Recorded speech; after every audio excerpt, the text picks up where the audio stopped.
The college football playoff kicked off Friday night in Norman, Oklahoma, with a highly anticipated rematch that promised fireworks from the opening whistle.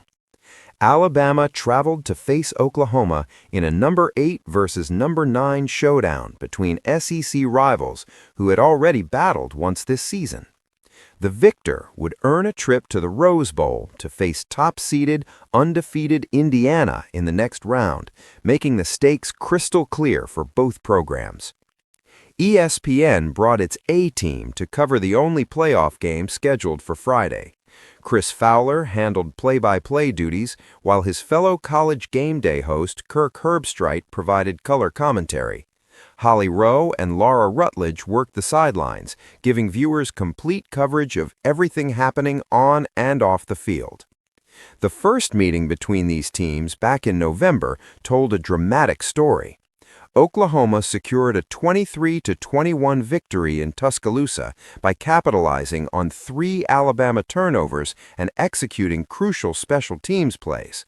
That win essentially secured Oklahoma's playoff spot, while giving the Sooners home field advantage for this rematch.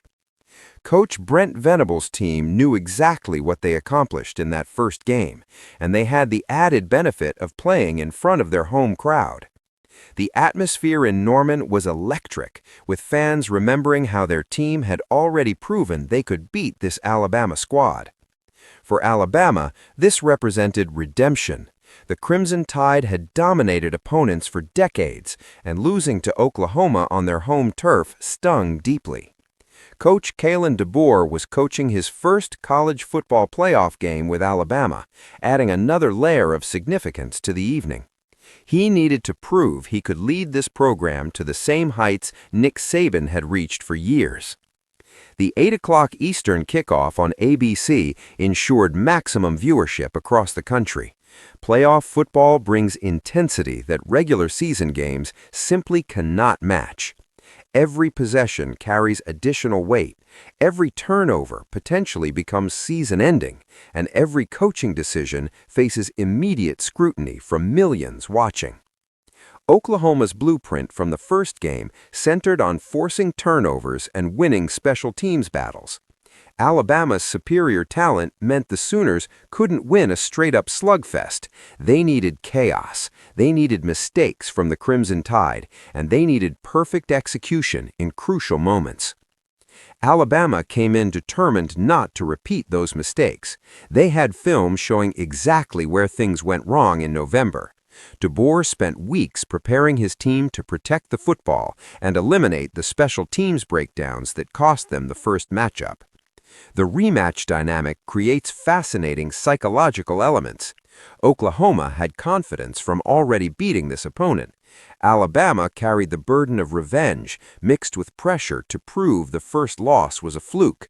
Players on both sidelines knew each other's tendencies, having just faced off weeks earlier.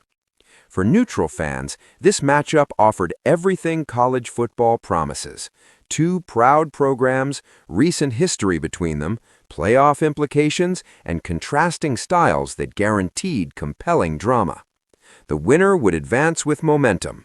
The loser would go home wondering what might have been if a few plays had gone differently. Norman's Memorial Stadium provided the perfect backdrop, with Oklahoma fans creating an intimidating environment for visiting teams. Alabama had experienced hostile crowds before, but playoff atmosphere amplifies everything.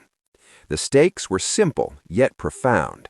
Win and continue chasing a national championship. Lose and watch the rest of the playoffs from home, knowing your season ended at the hands of a team you'd already faced.